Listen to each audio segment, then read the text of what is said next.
Assalamualaikum warahmatullahi wabarakatuh. Selamat pagi semuanya teman-teman. Salam sejahtera bagi kita semua. Apa kabarnya? Semoga kita tetap dalam kondisi sehat walafiat, tetap semangat ya.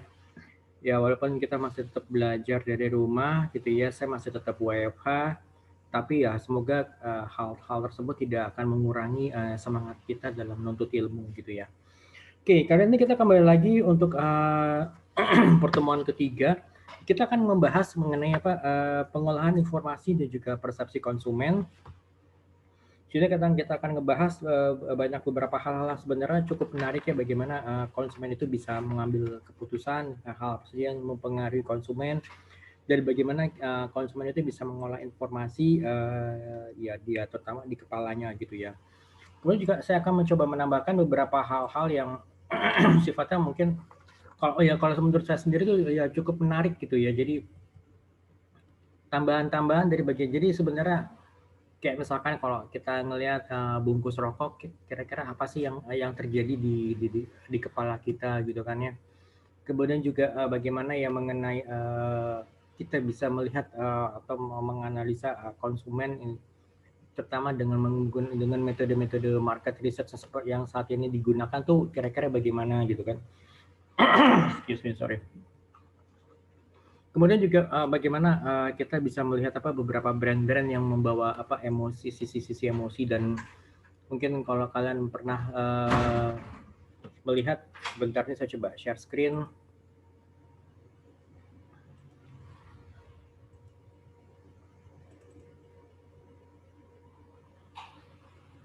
Oke, di sini mungkin kalian bisa melihat ya, kalau kalian ngebayangin kalau kalian tuh ada di posisi seperti ini, sebenarnya agak. Oke. Di posisi seperti ini, kira-kira apa sih yang ada di benak kalian? Kira-kira informasi apa sih yang bisa masuk ke benak benak kalian gitu kan ya? Ya bayangkan kalau misalkan kalian tuh ada di Times Square New York ya, terus kalian jalan-jalan gitu kan ya, dia di tengah di tengah lautan manusia yang cukup crowded gitu ya. Nah kira-kira apa yang bisa kalian lihat di sini gitu loh. Nah, contoh juga seperti mungkin pada saat kalian coba jalan-jalan di Times Square New York di malam hari itu dengan segala macam cahaya-cahaya yang masuk ke panca indera kalian gitu kan ya. Apa yang bisa kalian lihat di sini gitu kan. Kemudian juga misalnya kalian jalan-jalan ke Tokyo gitu kan, apa yang bisa kalian lihat di sini ya seperti ini. Dan oke, ini akan kita bahas nanti lebih detailnya. Sekarang kita masuk dulu kepada slide. Oke, here we go. Pengolahan informasi dan juga persepsi konsumen. Oke, sekarang kita coba membahas dulu dari sisi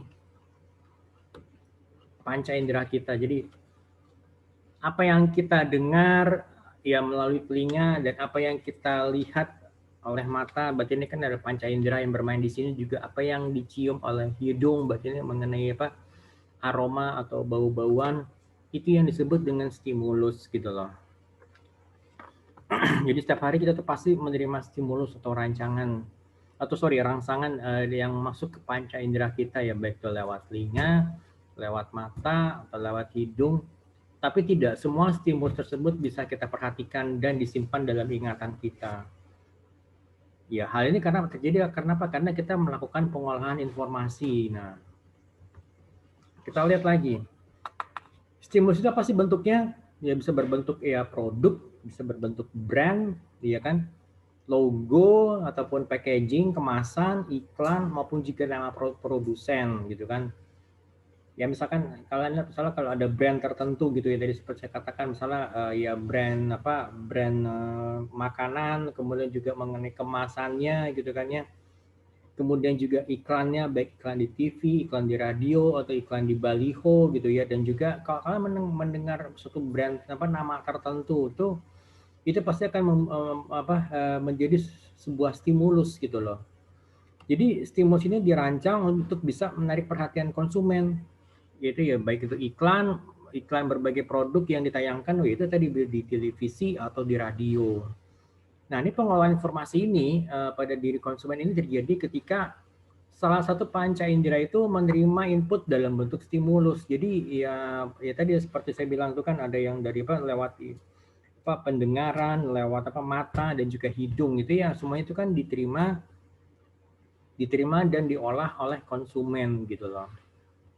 Oke, sekarang kita lihat bagaimana prosesnya, gitu. Proses pengolahan informasi yang ada di diri konsumen gitu loh kan. Oke, ini sebentar saya coba kecilin dulu. Nah, here we go.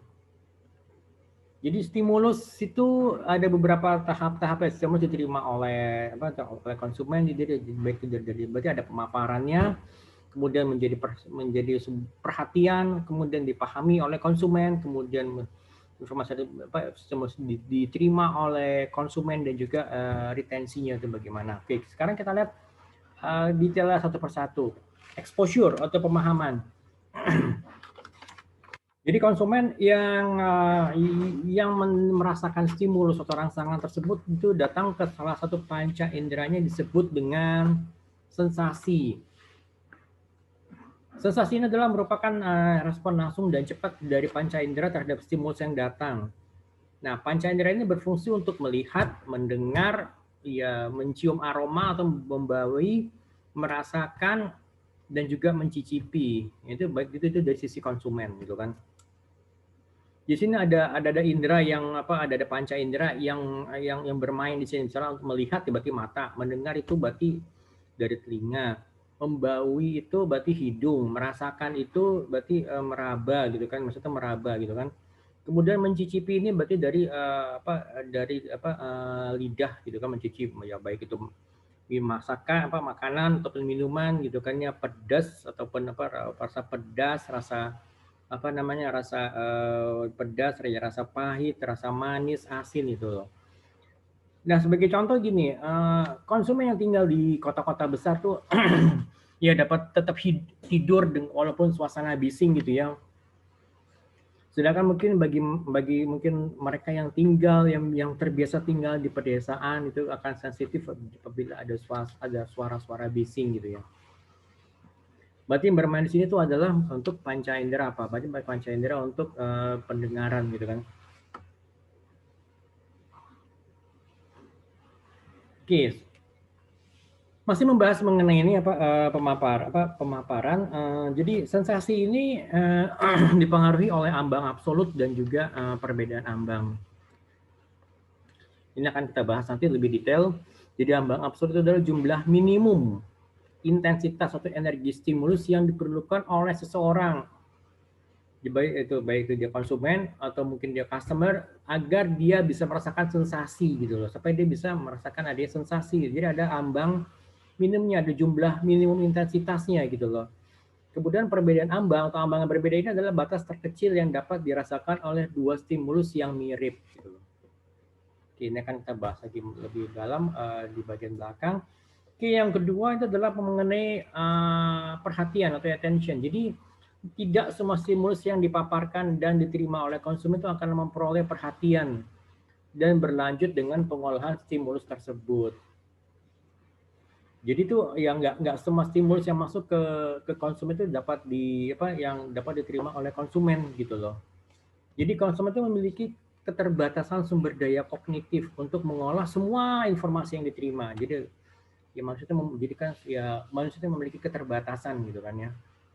Ini untuk masing-masing konsumen pasti berbeda-beda batasnya gitu kan. Konsumen melakukan seleksi stimulus atau informasi mana yang akan diperhatikannya dan akan diproses lebih lanjut. Ini yang disebut dengan perceptual selection. Jadi konsumen akan menyeleksi semua stimulus yang masuk dan informasi yang akan diperhatikannya dan kemudian akan diproses lebih lanjut. Jadi disebut dengan perceptual selection gitu loh. Comprehension, jadi pemahaman. Pemahaman itu adalah usaha konsumen untuk mengartikan atau menginterpretasikan stimulus gitu loh. Konsumen akan melakukan apa yang disebut dengan perpetual organization atau stimulus organization. Jadi stimulus yang diterima konsumen itu sangat banyak dan stimulus tersebut tidak diperlakukan sebagai hal yang terpisah satu dengan yang lainnya gitu loh. Jadi konsumen cenderung untuk melakukan pengelompokan stimulus sehingga memandangnya sebagai satu kesatuan gitu loh. Oke, sekarang kita lihat lebih detail lagi mengenai apa nama tadi ya, perpetual organization. Ada 3 prinsipnya. Jadi yang pertama itu adalah mengenai gambar dan latar belakang. Jadi figure and background-nya itu. Jadi objek atau stimulus itu yang ditempatkan dalam suatu latar belakang, dan kemudian konsumen itu cenderung memisahkan mana objek yang harus diperhatikan dan mana latar belakangnya gitu loh. Dan objek ini terlihat kontras, objek yang terlihat kontras dengan latar belakang itu akan lebih menarik perhatian konsumen. Nah ini juga sebagai attention bagi prinsipal atau bagi agency, advertising agency. Jadi kalau ingin mendapatkan attention itu jadi ya objek itu harus terlihat kontras antara objek dengan backgroundnya atau latar belakangnya gitu loh. Kemudian juga grouping atau pengelompokan. Orang biasanya mengelompokkan stimulus sehingga membentuk satu kesatuan arti gitu loh. Jadi orang akan lebih mudah mengingat informasi dalam bentuk kelompok atau berkaitan dengan suatu hal yang dibandingkan informasi tersebut yang terpisah gitu loh. Oke, kemudian closure berarti konsumen akan berusaha memahami suatu objek dalam arti yang utuh walaupun ada bagian dari objek tersebut yang hilang ataupun tidak lengkap. Jadi konsumen akan melengkapi atau mengisi bagian yang hilang tersebut dari objek yang ada gitu kan.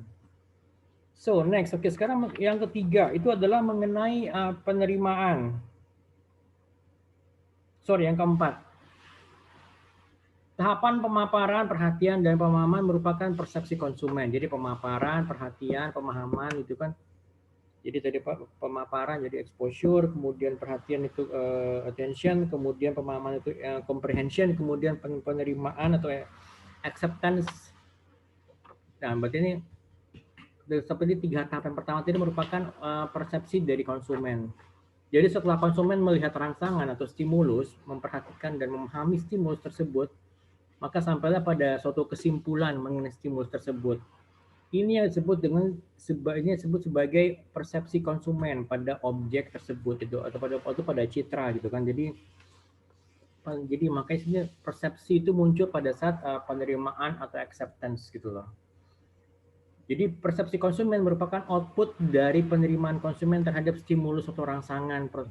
Nah, persepsi konsumen dapat berupa persepsi produk, merek, service, harga, kualitas dari produknya ataupun pelayanan di tokonya atau juga mengenai pelayanan ataupun juga pelayanan dari produsennya gitu loh. Oke, ini merupakan persepsi. Jadi persepsi ini terjadi pada tahap acceptance gitu loh. Oke, next, retention. Jadi retention ini memindahkan informasi ke dalam memori jangka panjang. Informasi yang disimpan adalah interpretasi konsumen terhadap stimulus yang diterimanya. Kemudian selanjutnya apa yang tersimpan dalam memori konsumen tersebut akan mempengaruhi persepsinya terhadap stimulus yang baru. Baik dari segi pemaparan, perhatian, pemahaman. Jadi ada 3 macam memori yang dimiliki oleh konsumen, yaitu sensori, memori jangka pendek, dan memori jangka panjang. Oke, mengenai memori jangka panjang ini akan saya jelaskan lebih detail di bagian belakang. Jadi saya akan jelaskan jadi ini hal yang lebih menarik lagi di sini gitu loh. Oke, memori sensori. Jadi memori sensori merupakan tempat penyimpanan informasi yang sifatnya sementara. Informasi tersebut diterima dari panca indera. Penyimpanan itu hanya berlangsung sangat singkat, jadi ya paling kurang lebih 1 detik pun juga tuh itu udah paling lama gitu loh. Kemudian memori jangka pendek, short term memory. Memori jangka pendek ini adalah tempat penyimpanan informasi untuk waktu yang terbatas dan juga kapasitas penyimpanan itu juga terbatas. Jadi lama waktu penyimpanan itu kurang lebih ya 30 detik gitu ya. Kemudian memori jangka panjang, long term memory. Memori jangka panjang adalah tempat menyimpan informasi dalam jangka waktu yang lama dan memiliki kapasitas yang tidak terbatas. Jadi long term memory menyimpan semua pengetahuan konsumen secara permanen. Nah, ini yang penting di sini gitu loh. Oke. Penyimpanan informasi dalam memori jangka panjang melibatkan dua kegiatan penting yang dilakukan oleh konsumen, yaitu rehearsal dan juga encoding. Jadi setelah konsumen menyimpan informasi di dalam memori jangka panjang, maka suatu saat ia akan memanggil kembali atau mengingat informasi tersebut untuk dipakai sebagai pertimbangan dalam pengambilan keputusan. Ini disebut sebagai retrieval. Jadi konsumen itu menyimpan informasi itu dalam memori jangka panjang. Jadi suatu saat dia akan merecallnya, akan memanggil kembalinya atau mengingat kembalinya gitu loh, untuk dipakai sebagai bahan pertimbangan dalam pengambilan keputusan. Gitu. Oke, next. Kalau tadi kita udah bicara mengenai sensasi gitu ya, udah bicara mengenai stimulus, kita sekarang bicara mengenai persepsi. Apa itu persepsi? Sensasi merupakan tanggapan yang cepat dari indera penerima kita terhadap stimuli dasar seperti cahaya, warna, dan suara. Cahaya, warna, suara itu diingat ya. Itu sensasi. Jadi dengan adanya sensasi maka akan timbul persepsi. Persepsi itu adalah proses di mana individu memilih, mengatur, dan menafsirkan stimuli ke dalam gambar yang berarti dan masuk akal mengenai dunia. Gitu loh.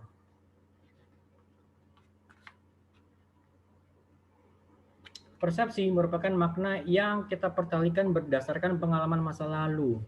Jadi stimuli itu stimuli atau rangsangan-rangsangan yang kita terima melalui 5 indera. Persepsi itu adalah proses bagaimana stimuli-stimuli itu diseleksi, diorganisasi, dan diinterpretasikan. Ini definisi dari persepsi menurut William Stanton dan juga Webster. Oke, sekarang kita lihat bagaimana pembentukan persepsi dari seorang konsumen. Jadi ada stimuli, jadi dari penglihatan, suara, bau, rasa gitu kan ya. Kemudian dia masuk kepada sensasi dan juga memberikan arti. Nah, kemudian dari stimuli ini jadi ada indera penerima, kemudian makanya adanya perhatian gitu kan ya, attention. Kemudian juga ada interpretasi, kemudian tanggapan sampai kepada persepsi gitu loh.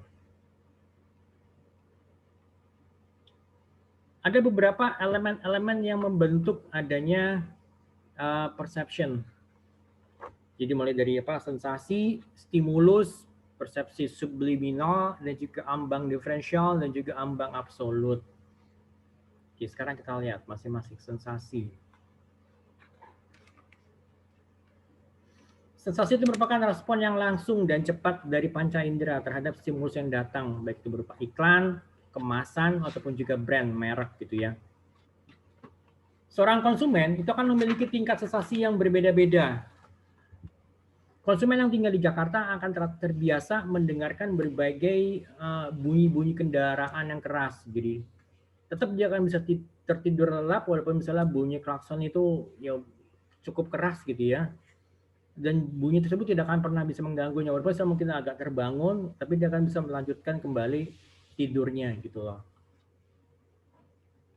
Oke, stimulus. Oke, sekarang yang kedua, kita bicara mengenai stimulus. Stimulus itu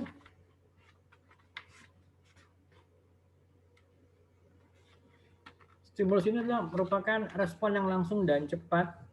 Sebentar. Stimulus ini setiap unit masukan yang diterima oleh indera itu jadi baik fisik, visual, ataupun juga verbal communication. Yani faktor-faktor dalam stimulus yang mempengaruhi itu adalah yang pertama itu adalah mengenai ukuran atau size.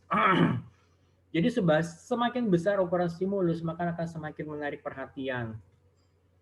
Ya kan, jadi kita bicara mengenai tadi Pak untuk yang secara fisik, visual, atau komunikasi verbal gitu kan. Warna atau color, warna-warni dari suatu stimulus itu akan menarik perhatian yang lebih besar dibandingkan dengan stimulus yang hitam putih dan penggunaan warna yang tidak tepat. Ya kan? Ya misalnya bayangkan kalau misalkan kalian lihat misalnya gajah dikasih warna pink gitu loh. Atau mungkin juga misalnya kalian melihat misalnya rumput yang diberikan misalnya warna hitam, yang mungkin kalian sudah terbiasa melihat rumput yang warna hijau, sekarang misalkan saya kasih gambar rumput itu warnanya hitam. Demikian juga tadi misalnya gajah misalnya tadi yang dikasih apa, gajah yang biasanya mungkin warnanya coklat atau mungkin warnanya apa yang warna-warna gelap. Sekarang nih gajah ini saya kasih warna pink. Kira-kira bagaimana gitu loh. Lalu yang ketiga intensitas. Stimulus yang lebih besar seringkali menimbulkan perhatian yang lebih besar. Kemudian juga kontras. Stimulus yang ditampilkan sangat kontras dengan latar belakangnya, maka itu seringkali menarik perhatian yang lebih baik. Jadi stimulus yang ditampilkan itu sebaik itu kontras dengan warna latar belakang. Jadi terlihat. Jadi akan lebih menarik perhatian gitu kan. Misalnya dia warna-warna kontras, misalnya antara warna merah dengan warna merah sebagai apa sebagai objek utamanya, kemudian background itu misalnya warna putih gitu loh. Atau misalnya background itu misalnya warnanya warna gelap, kemudian objek itu misalnya warna-warna terang gitu kan, itu kan lebih terlihat lebih kontras gitu ya. Kemudian juga posisi. Suatu stimulus mungkin lebih diperhatikan oleh konsumen karena letaknya strategis di suatu lokasi. Makanya kenapa misalkan kalau kalian lihat apa namanya baliho atau signage gitu mungkin apa umbul-umbul itu biasanya kan ditempatkan di misalnya di tempat-tempat strategis, misalnya di dekat apa di dekat pertigaan atau mungkin di daerah-daerah masalah di dekat lampu merah, jadi kan supaya bisa lebih menarik perhatian gitu kan. Atau mungkin kalau misalnya kalau tadi kalian lihat apa di mana di New York apa di New York di Times Square itu kan apa namanya sebisa mungkin itu kan jadi para pengiklan itu mendapatkan posisi yang strategis gitu loh. Lalu petunjuk atau directionality, mata konsumen seringkali itu tertuju kepada stimulus yang diarahkan oleh suatu petunjuk.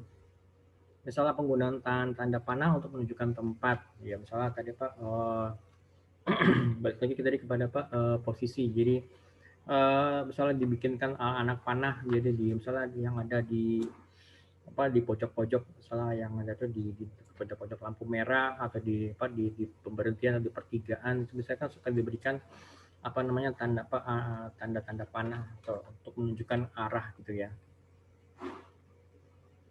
Lalu yang ketujuh itu gerakan atau movement. Stimulus yang bergerak akan menarik perhatian konsumen dibandingkan yang diam. Makanya kalau misalkan kalau kalian lihat misalnya sekarang kan banyak juga apa pengiklan itu menampilkan gambar-gambar yang bergerak gitu kan dibandingkan dia hanya menampilkan gambar yang apa gambar statis gitu loh. Kemudian juga mengenai kebaruan atau novelty. Jadi stimulus yang tidak biasa atau yang tidak diharapkan yang menyimpang dari tingkat adaptasi seseorang. Stimulus novelty ini biasanya menimbulkan penasaran atau keingintahuan yang lebih lanjut. Jadi kita memberikan misalnya apa stimulus-stimulus yang apa yang sifatnya ya mungkin di luar dari kebiasaan itu yang akan bisa apa ya bisa apa namanya menimbulkan rasa penasaran dari konsumen.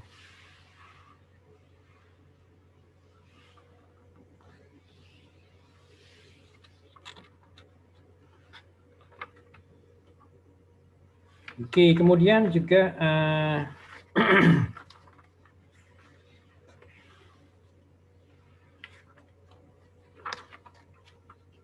oke, kemudian sorry. Isolasi. Konsep isolasi sering disebut juga dengan nama white space. White space ini adalah suatu teknik meletakkan stimulus pada ruangan di mana ruangan yang digunakan oleh stimulus ini hanya sedikit sekali, sedangkan sisa ruangan yang besar itu tidak terpakai. Kemudian juga stimulus yang disengaja atau learn attention inducing stimuli. Jadi stimulus yang sengaja dipasang untuk menarik perhatian kita. Kita akan bereaksi cepat untuk mengangkat telepon ketika berbunyi dan membuka bel, membuka pintu ketika belnya itu berbunyi gitu kan. Terus sebagai stimulus gitu loh. Pemberi pesan yang menarik atau attractive spokesperson. Stimulus yang menggunakan para selebriti, tokoh, dan juga para eksekutif sebagai bintang iklan. Tujuannya adalah agar menarik perhatian konsumen. Misalnya apa? Kalau kalian lihat, misalnya apa?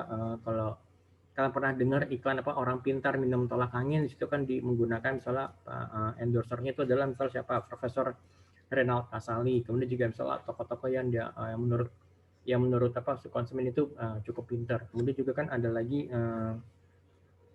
kalau kalian pernah melihat iklan salah satu pesaingnya dari pesaingnya dari tolak angin itu dia mengatakan salah apa dia ngasih beberapa pertanyaan-pertanyaan sifat itu susah banget gitu. Jadi kalau mau minum obat aja kenapa harus jadi orang pintar dulu gitu kan. Gitu. Nah, itu seperti itu. Jadi memberikan pesan yang menarik gitu loh.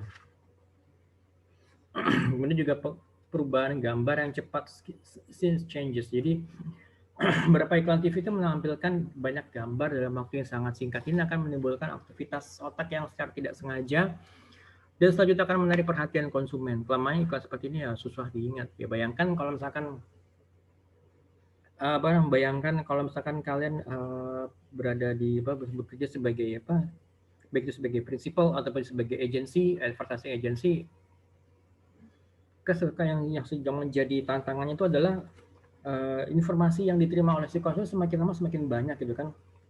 Kalau kalian tadi lihat di New York di Times Square itu kan akan sangat banyak iklan TV atau mungkin iklan-iklan yang lain yang ada di jalan yang sama gitu loh. Itu kira-kira bisa menarik perhatian konsumen nggak hal seperti itu gitu loh. Oke, ambang absolut sebentar.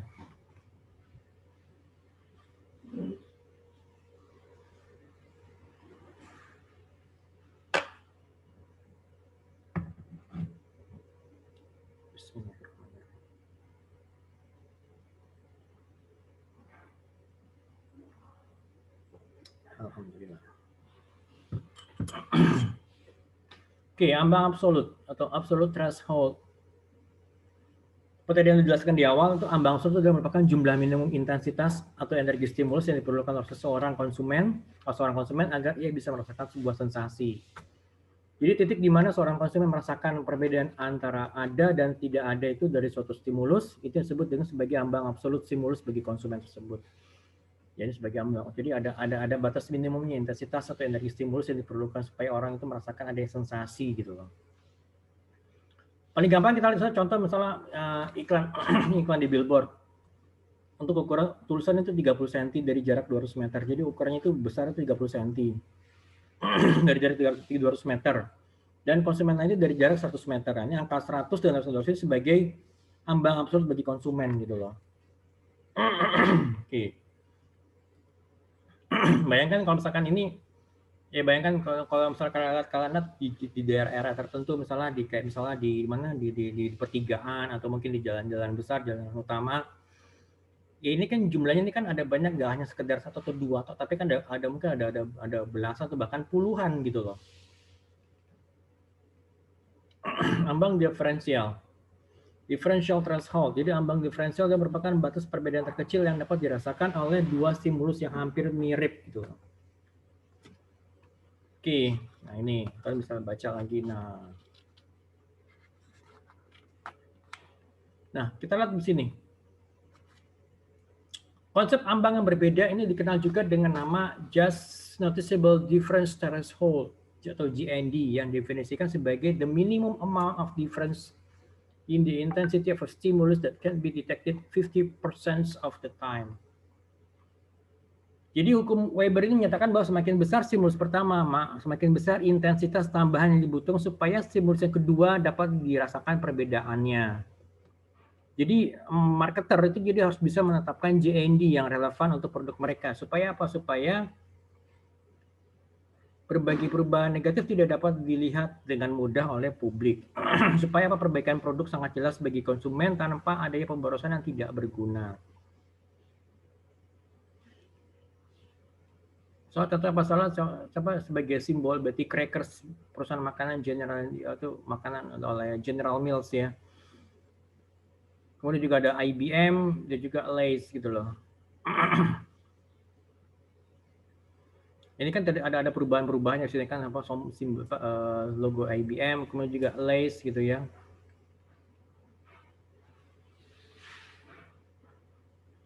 Kemudian juga stimuli yang terlalu lemah atau terlalu singkat untuk bisa terlihat atau terdengar secara sadar, itu mungkin akan cukup kuat untuk dapat disadari oleh satu sel atau lebih penerima. Jadi ini kita bicara mengenai persepsi subliminal. Nah, sebelum itu ada dua teori pengaruh inkremental. Jadi iklan yang dimuat berulang-ulang atau bahkan menjengkelkan, gitu kan. Teori gerakan psikodinamis rangsangan itu yang dikaitkan dengan hal-hal yang berbau seks atau hal yang sifatnya lucu gitu loh. Ya bahkan mungkin tidak ada hubungannya dengan iklan gitu kan. Oke. Kira-kira menurut teman-teman semua, kira-kira apakah pendekatan subliminal ini efektif? Jadi penelitian yang sangat ekstensif itu telah membuktikan bahwa iklan subliminal ini tidak menghasilkan perubahan perilaku. Walaupun ada bukti bahwa stimuli subliminal dapat mempengaruhi reaksi afektif, tetapi tidak ada bukti bahwa stimuli subliminal dapat mengaruhi motif atau tindakan konsumsi. Ini jadi nggak ada pengaruhnya. Kalau kita misalnya seperti gini kan, M150 dengan susu, kemudian juga tori-tori dengan gerakan yang berulang-ulang nih, kayaknya agak-agak kurang apa itu juga kan. Kemudian juga iklan Magnum.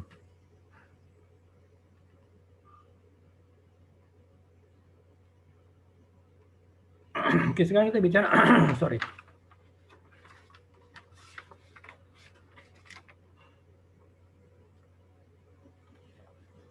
Oke, sebelum masuk ke sini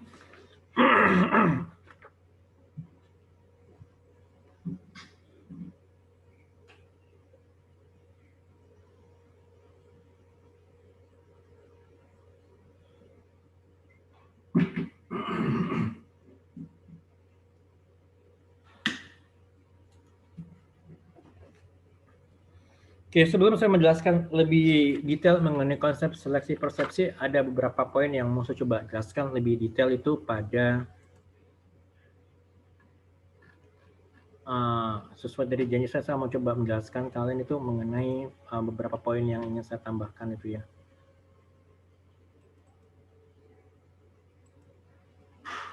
Oke, ini jadi ini saya ambil dari bukunya Martin Lindstrom yang berjudul Biology. Jadi ini ada beberapa poin-poin yang cukup menarik.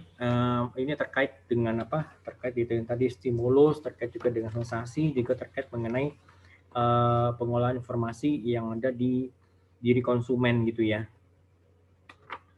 Oke, kita lihat. Ada beberapa poin-poin yang menarik di sini. Jadi ya bagi teman-teman yang merokok ya, jadi sebagai perokok aktif, jadi hasil dari scanning itu hasil dari fMRI menunjukkan bahwa label peringatan tentang bahaya merokok itu tidak bisa gagal menghalangi keinginan merokok. Jadi sebenarnya ini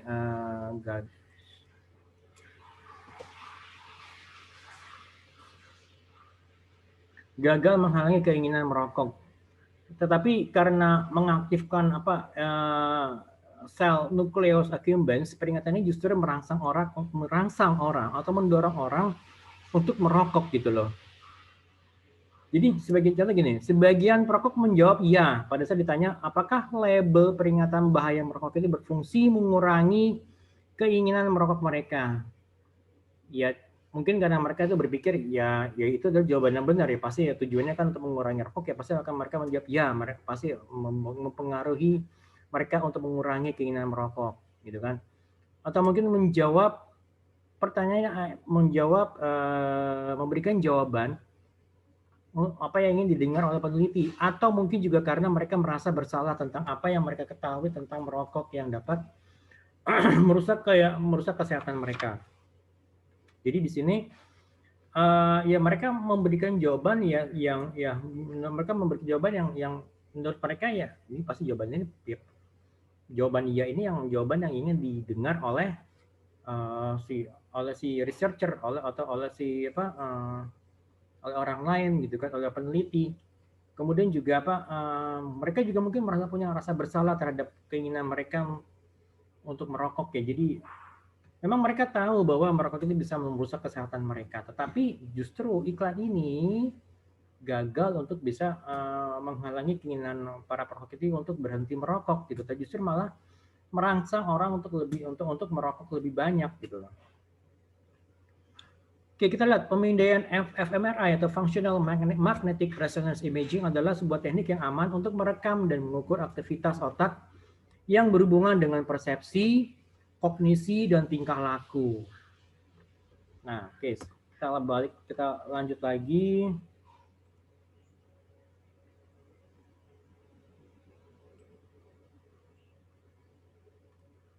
Oke, kalau kita bicara mengenai metode penelitian, jadi kalau misalnya kita ingin mengetahui tanggapan konsumen mengenai produk kita, mengenai jasa kita, gitu kan, atau mungkin mengenai ide-ide kita, ya metode-metode penelitian sifatnya yang tradisional seperti misalnya market research atau focus group discussion, jadi sifatnya sudah tidak layak lagi untuk mengetahui apa yang sebenarnya dipikirkan oleh konsumen.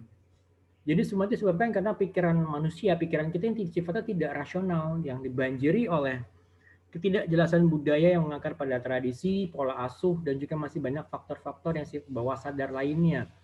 Ia menegaskan pengaruh yang kuat namun tersembunyi dari pilihan-pilihan yang kita buat gitu loh. Jadi seperti halnya misalnya kayak balik lagi tadi kepada yang merokok tadi ya. Jadi kan para perokok mengatakan bahwa peringatan bahaya merokok menghalangi keinginan mereka untuk merokok. Kita ya mungkin berpikir bahwa kita tahu mengapa melakukan hal ini, tetapi penelitian yang lebih dalam terhadap otak kita menunjukkan bahwa hasil yang sama sekali berlawanan gitu loh. Jadi apa yang dijawab oleh apa yang dijawab oleh si perokok terhadap pertanyaan mengenai gambar itu, apakah gambar itu bisa mempengaruhi mereka untuk berhenti merokok? Mereka jawab iya, tetapi jauh di dalam otak mereka itu hasilnya itu akan memberikan hasil yang berlawanan gitu loh. Jadi kita kalau sini kita bicara ada yang namanya pikiran bawah sadar. Kalau manusia itu jadi otak manusia dibagi dua. Jadi ada pikiran sadar dan pikiran bawah sadar. Ini akan saya lebih jelaskan lebih lanjut lagi nanti. Pikiran bawah sadar kita tuh sebenarnya jauh lebih baik dalam menerjemahkan tingkah laku kita, termasuk kenapa alasan kita membeli, daripada pikiran bawah sadar kita. Makanya ada yang namanya buku yang menjelaskan Why We Buy. Jadi The Science of Shopping ini yang dikarang oleh Paco Underhill. Sayangnya nih buku ini belum diterjemahkan ke dalam bahasa Indonesia ya. Nah, jadi ada ada yang namanya pikiran bawah sadar manusia yang sebenarnya pikiran bawah sadar manusia itu yang pikiran yang sebenarnya yang mengatur kehidupan manusia gitu loh. Bukan pikiran sadar gitu loh. Detail akan saya jelaskan nanti lebih mendalam di slide berikutnya. Jadi kira-kira apa sih yang menggerakkan kita untuk memilih produk-produk atau jasa yang kita pilih? Jadi apa yang sebenarnya menyebabkan kita memilih suatu produk dan bukan produk lainnya, gitu kan? Apa yang sebenarnya dipikirkan oleh pembeli? Dan karena tidak ada pihak ataupun orang yang dapat memberikan jawaban yang tepat untuk pertanyaan-pertanyaan tersebut, jadi perusahaan juga tetap harus berusaha bergerak maju dengan menggunakan strategi-strategi dan teknik-teknik yang sama dengan yang sudah mereka gunakan dari sebelum-sebelumnya. Jadi misalnya kalau contohnya gini, kayak misalnya para marketer itu masih tetap melakukan hal sama yang dengan hal yang pernah mereka lakukan sebelumnya, yaitu dari penelitian kuantitatif yang melibatkan banyak sukarelawan atau responden untuk disurvei mengenai ide, mengenai konsep produk, mengenai produk ataupun jasa ataupun juga jenis packaging yang lalu diikuti oleh penelitian sifatnya kualitatif gitu loh, yang meningkatkan konsentrasi pada kelompok yang lebih kecil, yang jadi pemilihan dilakukan secara manual dari populasi yang sama gitu loh. Kalau misalkan kalau tadi kita bicara mengenai kuantitatif, jadi kita bicara mengenai jumlah responden yang lebih banyak, misalnya range seratusan atau bahkan ribuan gitu ya. Gitu kan?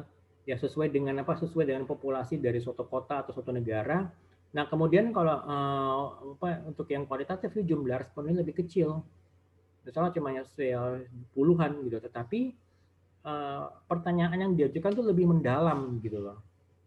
Jadi balik lagi kepada tadi di depan sini. Jadi adanya pikiran bawah sadar, pikiran bawah sadar manusia, ada juga pikiran sadar manusia gitu kan. terutama kita lihat lagi misalnya tadi kalau alasan para perokok, kalau misalkan apakah gambar atau peringatan bahaya merokok itu bisa menyebabkan mereka untuk mengurangi mereka merokok, mengurangi frekuensi mereka merokok, atau bahkan berhenti mendorong mereka untuk bisa berhenti merokok. Kalau mereka menjawab iya, tapi ternyata apa yang ada di benak mereka, para perokok ini, ya menunjukkan hasil yang berlawanan gitu loh. Oke, lanjut.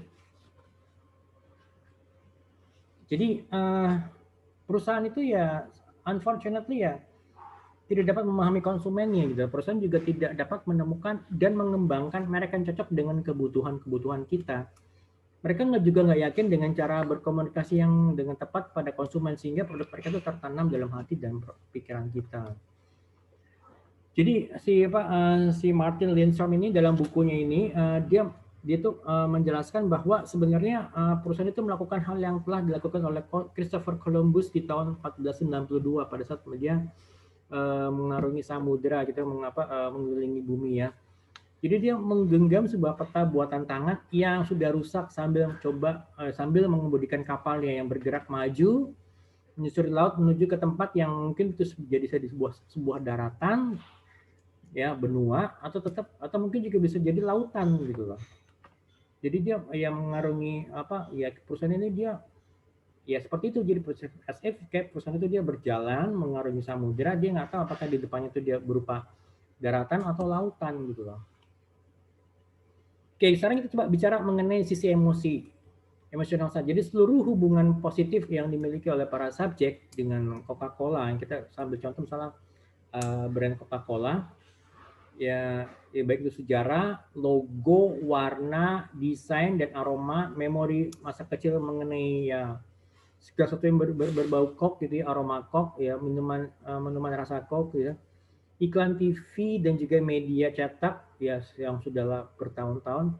Jadi perasaan emosional mengenai kok itu benar-benar tidak dapat ya, nggak bisa ditawar-tawar lagi, nggak bisa dibantah lagi, dan mereka tersebut mengalahkan kesukaan mereka terhadap Pepsi yang alami dan rasional. Jadi emosi itu adalah cara otak kita untuk menerjemahkan nilai-nilai dan juga yang menarik hati kita secara emosional gitu ya. Oke, ini ada perlu diperbaiki, sorry.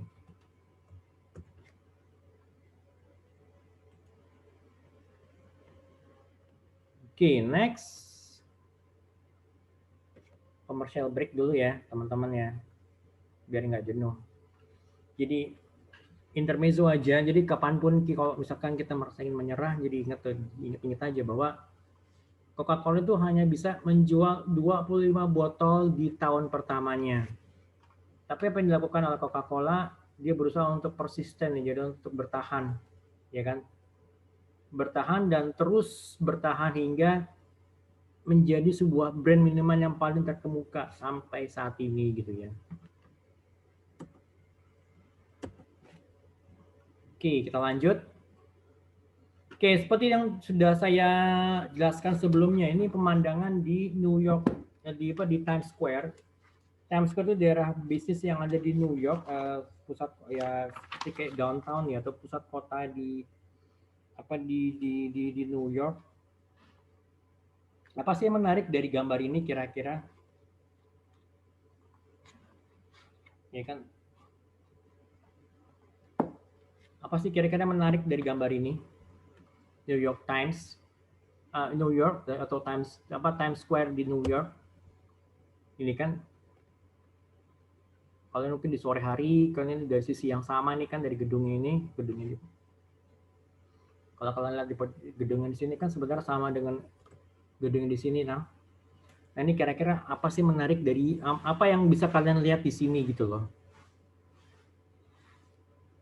Apa selain dari gedung-gedung pencakar langit atau skyscrapersnya itu, kemudian apa sih ada yang bisa kalian lihat di sini nggak gitu loh? Ya kan, tetap ini salah satu dari sisi kota New York juga. Bayangkan kalau misalkan kalian jalan-jalan di sekeliling Times Square New York ini ya.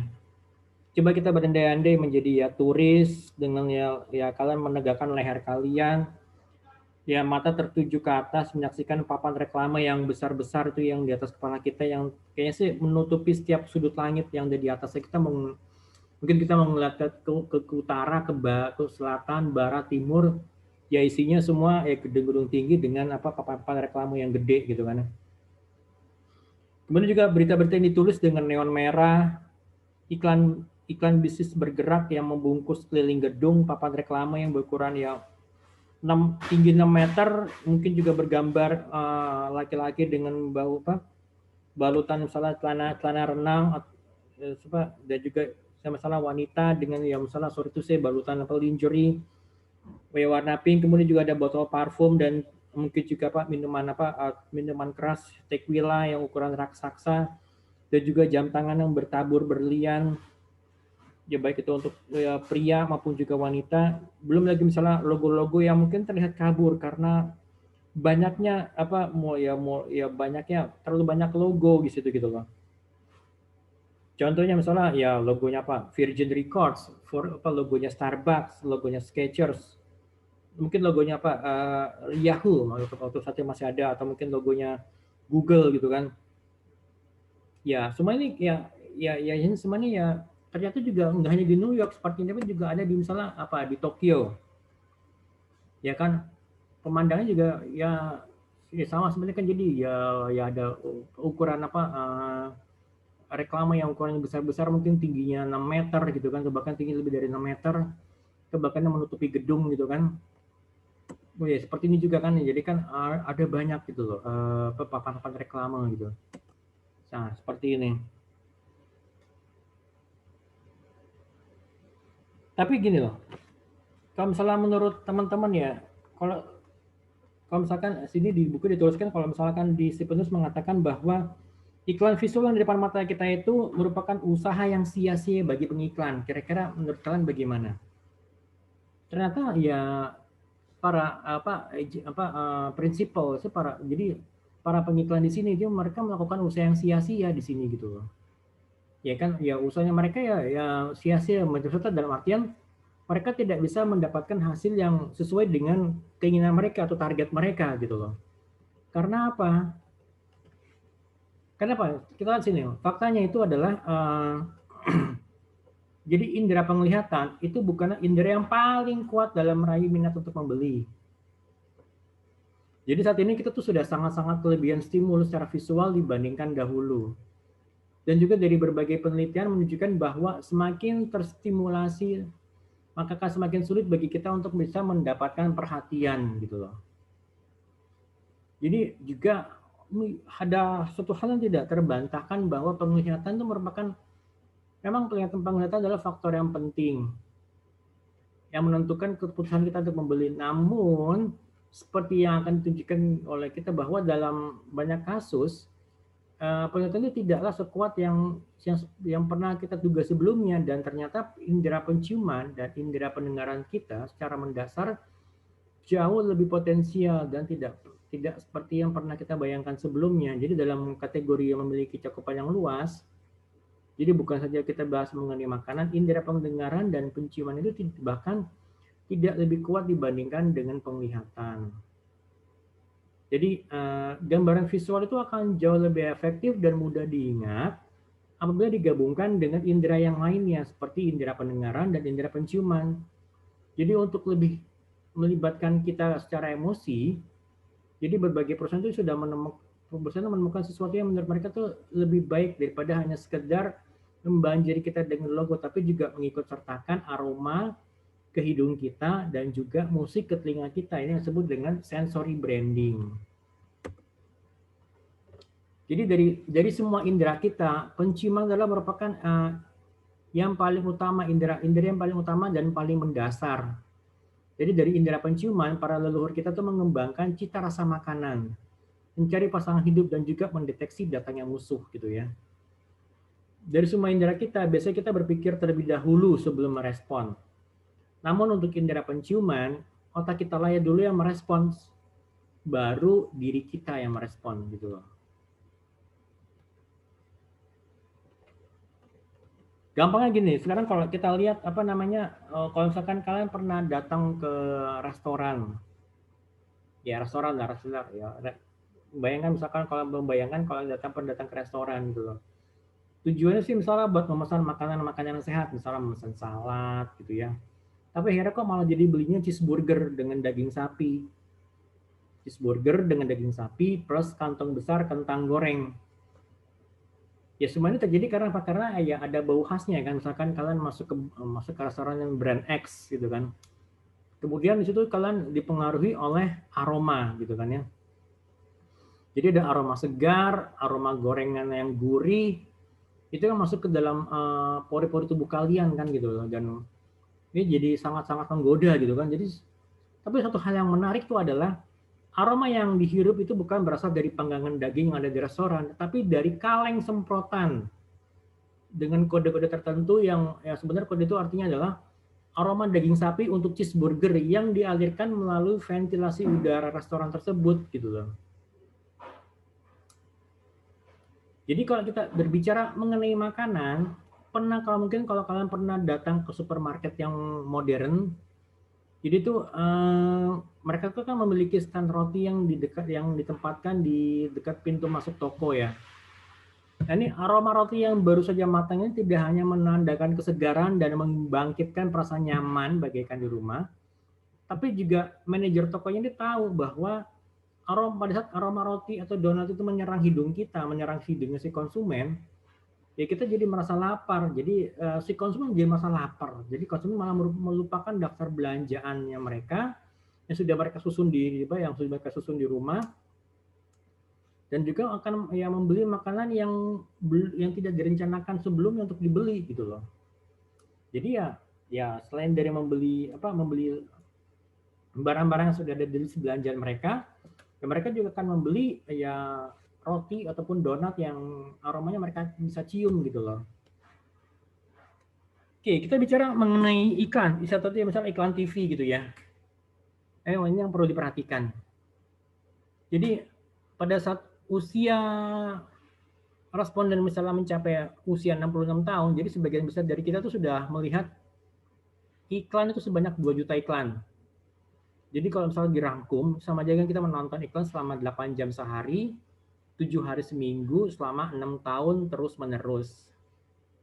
Di tahun 1965, seorang konsumen secara khusus dapat mengingat 30% iklan yang pernah disaksikan. Jadi tahun 65 itu, jadi dari sekian banyak iklan, mereka tuh masih bisa mengingat 34%-nya. Misalnya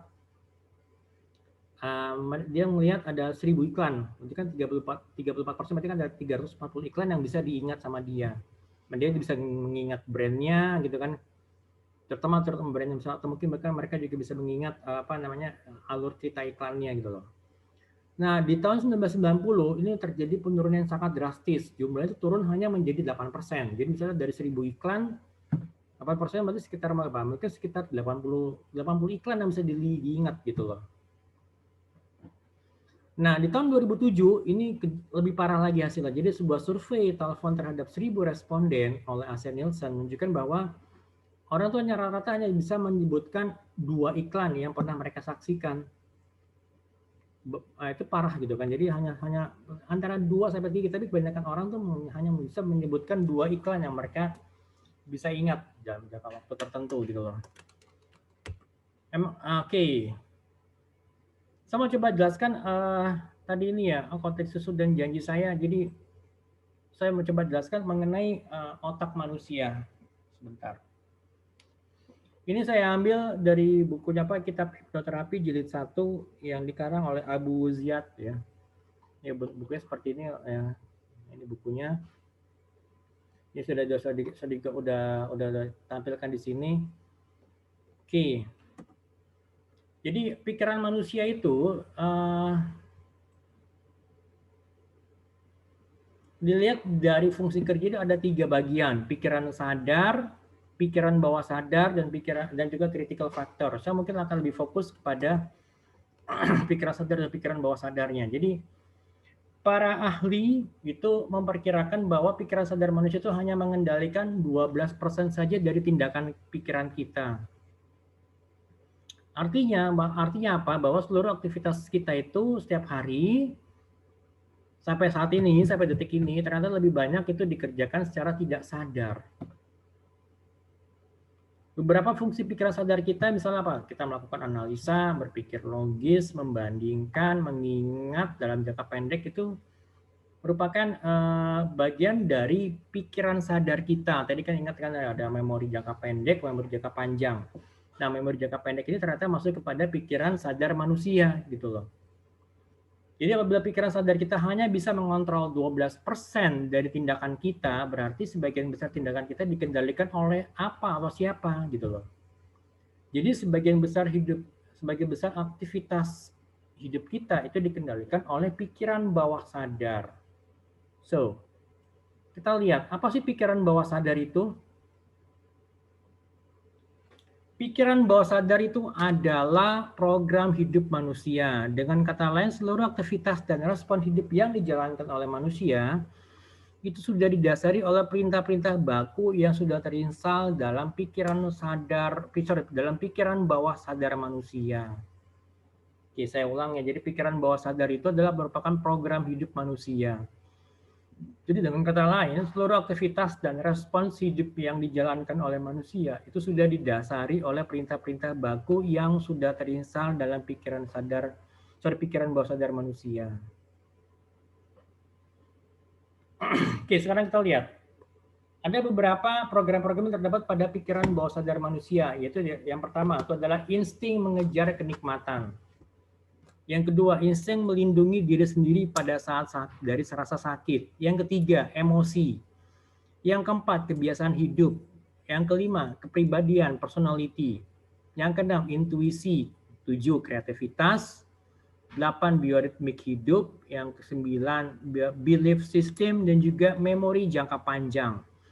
Tadi seperti yang saya jelaskan, jadi di depan, jadi memori jangka panjang itu, jadi kan sebagai fungsinya untuk menaruh semua informasi yang dimiliki oleh si konsumen kan berdasarkan dari pengalaman, dan ini informasi ini akan diambil lagi, akan di-recall lagi pada saat dia ingin dibutuhkan misalnya untuk melakukan pengambilan keputusan. Nah, ini bayangkan bahwa pengambilan keputusan itu diambil dari memori jangka panjang, yang which is memori jangka panjang itu adalah berada pada pikiran bawah sadar manusia gitu loh. Oke, sedikit saya coba ngebahas mengenai mengenai beberapa hal mengenai pikiran bawah sadar manusia.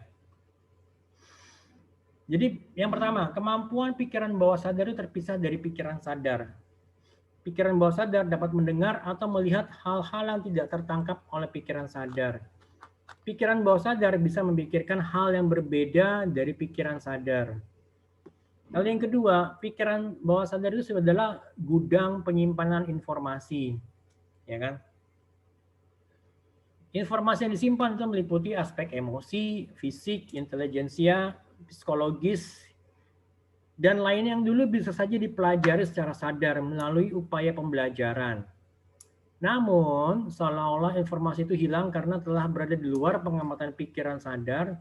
Tapi kumpulan informasi tersebut menjadi program hidup kita saat ini. Karena disimpan di pikiran bawah sadar manusia.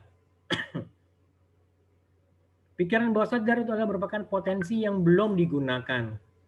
Potensi yang belum tergali dan berkembang berada di luar kendali pikiran sadar dan masuk ke dalam kendali pikiran bawah sadar manusia. Pikiran bawah sadar itu sangat cerdas loh.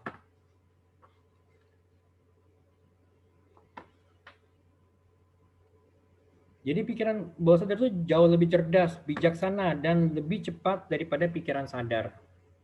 Pikiran bawah sadar dapat menjangkau lebih banyak informasi daripada pikiran sadar, serta dapat meninjau ulang sebuah informasi tanpa pengaruh bias dari rasa bangga, prasangka, ataupun pengharapan. Dan hal yang menarik, itu pikiran bawah sadar bersifat sangat sadar. Aspek yang paling penting dan sekaligus bersifat paradoks dari pikiran bawah sadar adalah bahwa pikiran ini tidak selalu bersifat tidak sadar. Sebaliknya, pikiran bawah sadar sebenarnya sangat sadar dan responsif terhadap setiap kejadian. Pikiran tidak sadar dikatakan tidak sadar dalam pengertian bahwa pikiran sadar tidak sadar akan keberadaan kegiatan atau operasi, upaya komunikasi, dan pengaruh pikiran bawah sadar terhadap pikiran, persepsi, dan perilaku. Gitu. Oke, kemudian pikiran bawah sadar mengamati dan memberikan respon yang jujur.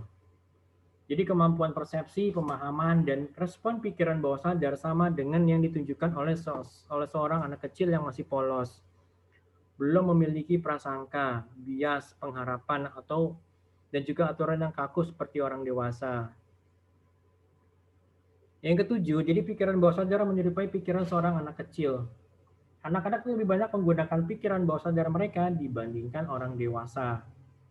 Jadi pada saat masih kecil, pikiran sadarnya belum berkembang dengan baik sehingga mereka perlu mengakses pikiran bawah sadar mereka untuk bisa membantu belajar dan berkembang. Gitu. Oke, kemudian pikiran bawah sadar itu adalah sumber emosi. Jadi emosi itu muncul dari pikiran bawah sadar.